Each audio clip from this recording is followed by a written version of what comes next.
Hello, আসসালামু আলাইকুম guys. সবাই কেমন আছেন? সকাল সকাল বসে গেছি মাছ লই।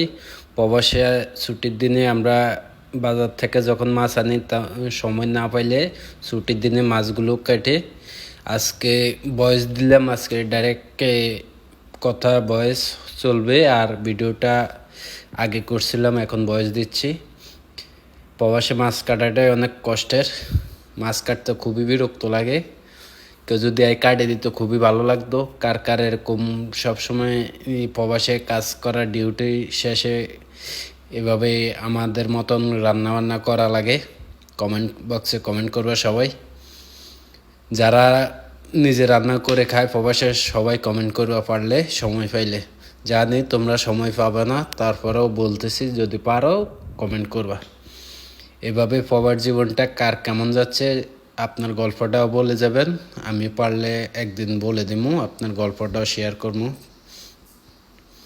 আর প্রবাসে মাছ টাছ কাটাটা বিশাল কষ্টের লাগে আমার। তাই অনেক সময় মাছ ধুইয়ারে ফ্রিজও কাজ শেষ করে গোসল গা ধুই, তারপরে মাছ কাটাটা অনেক বিরক্ত লাগে। তাই ছুটির দিনে আমরা কাটি সবসময়।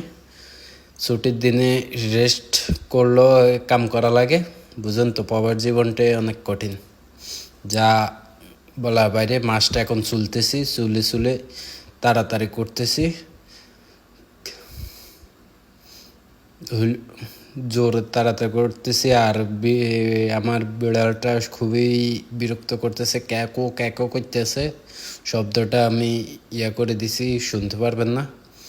আর ভিডিওটা একটু টেনে দিলাম, তার জন্য একটু জলদি চলতেছে। মাছটা এখন ধুই, তারপরে কাটাকাটি করবো।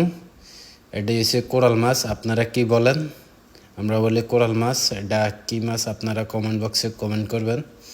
আর ভিডিওগুলো ভালো লাগলে কমেন্ট করবেন। আমি সাকিব হৃদয় প্রবাসী জীবন পেজ থেকে সবসময় আপনাদের জন্য নতুন নতুন প্রবাসী জীবন নিয়ে কিছু ভিডিও নিয়ে আসি। ভালো লাগলে জানাবেন, আর খারাপ লাগলেও জানাবেন, সমস্যা নেই। যেটা খারাপ ভিডিও হয় আমাকে বলবেন, সমস্যা নেই।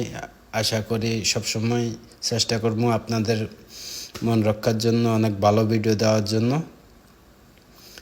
ঠিক আছে,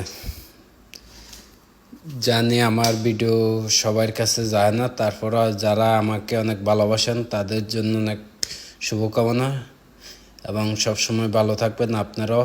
আমিও চেষ্টা করি নতুন যারা আসবেন সবাই কাজ করবেন, ভিডিও ভালো বানাবেন, আপনি অটোমেটিক ভাইরাল হয়ে যাবেন। আর সবার কমেন্ট বক্সে যাই কমেন্ট করবেন বেশি বেশি, 300-400 যা পারেন প্রতিদিন কমেন্ট করবেন।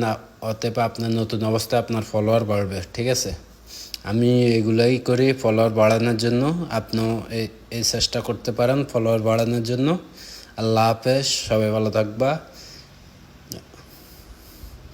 আর যত ভিডিও ভালো বানাতে পারবেন এতেই ভালো, আপনার ভিডিও ভাইরাল হবে। ঠিক আছে, ধন্যবাদ।